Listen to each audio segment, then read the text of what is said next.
عرب کے ایک ملک یمن کے مضافات میں ایک شہر آباد تھا جسے وادی صبا کہتے تھے۔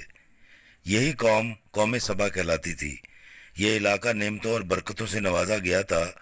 ہر طرح کے پھل، اجناس اور لہلہاتی فصلیں موجود تھیں، مگر یہ قوم شرک کیا کرتی تھی اور سورج کی پوجا کیا کرتی تھی۔ شراج المالک یہاں کا بادشاہ تھا۔ جب شراج المالک مرا تو اس کی جواں سالہ خوبصورت حسین و جمیل بیٹی بلقیس کو تخت پر بٹھا دیا گیا۔ کہا جاتا ہے کہ بلقیس کے ماں باپ میں سے ایک جنات میں سے تھا، مگر اس کی کوئی دلیل موجود نہیں۔ ملکہ بلقیس نہایت ذہین فتین عورت تھی جس نے یمن پر 900 سال حکومت کی۔ سلالہ بھی کبھی یمن کا حصہ ہوا کرتا تھا، جہاں پر آج بلقیس کے محل کی باقیات موجود ہیں۔ قوم سبا بہترین تاجر تھے، سمندر کے راستے دنیا بھر میں تجارت کیا کرتے تھے اور خوب پیسہ کماتے تھے۔ یہ وہ دور تھا جب خطہ زمین کے ایک بہت بڑے حصے پر حضرت سلیمان علیہ السلام کی حکومت تھی۔ سلیمان ابن داؤد کی سلطنت کا دارالخلافہ یروشلم تھا۔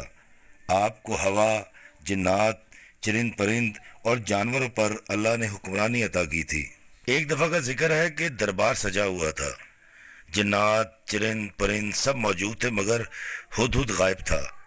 حضرت سلیمان علیہ السلام نے ہدہد کو غائب پا کر فرمایا کہ اگر ہدہد نے آج حاضر نہ ہونے کی کوئی معقول وجہ نہ بتائی تو میں اسے سزا دوں گا۔ اسی اثنا میں ہدہد حاضر ہوا اور غیر حاضری کی وجہ بیان کرتے ہوئے کہا کہ اے اللہ کے پیغمبر، میں اڑتے اڑتے ایک ایسے ملک میں پہنچ گیا جہاں ایک بہت حسین و جمیل عورت بلقیس کی حکومت ہے، جو نہایت ذہین اور فتین ہے، جو ایک ایسے نایاب تخت پر بیٹھتی ہے جس پر ہیرے جواہرات اور زمرد جڑے ہوئے ہیں۔ اس ملک میں اللہ نے ہر طرح کی نعمت اتاری ہے، مگر وہ لوگ اور ان کی ملکہ شرک میں مبتلا ہیں۔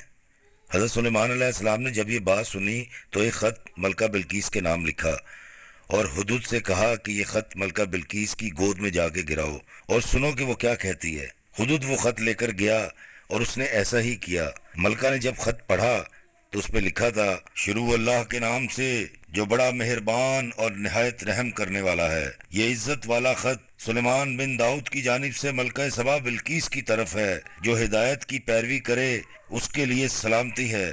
مجھ پر غلبہ کی خواہش نہ کرو، میرے مقابلے میں سرکشی اختیار نہ کرو، بلکہ فرما بردار اور متی ہو کر میرے پاس آ جاؤ۔ دعوت اسلام پڑھ کر ملکہ بلقیس کے حواری شدید طیش میں آ گئے۔ اس خط کو وہ اپنی توہین قرار دیتے تھے اور جنگ پر آمادہ ہوئے، مگر بلقیس سمجھدار عورت تھی۔ اس نے ایک ترکیب سوچی اور اپنے حواریوں سے کہا، سلیمان علیہ السلام کو جا سنائی۔ حضرت نے جنات کو حکم دیا کہ محل میں ہر طرف سونے اور جواہرات کی چیزیں رکھ دو، حتیٰ کہ شہر کے داخلی راستے کی تمام اینٹیں سونے کی کر دو۔ تمام وزراء اعلیٰ ترین لباس پہنے اور تمام وزراء کی کرسیاں بھی سونے کی بنا دو۔ جنات نے ایسا ہی کیا۔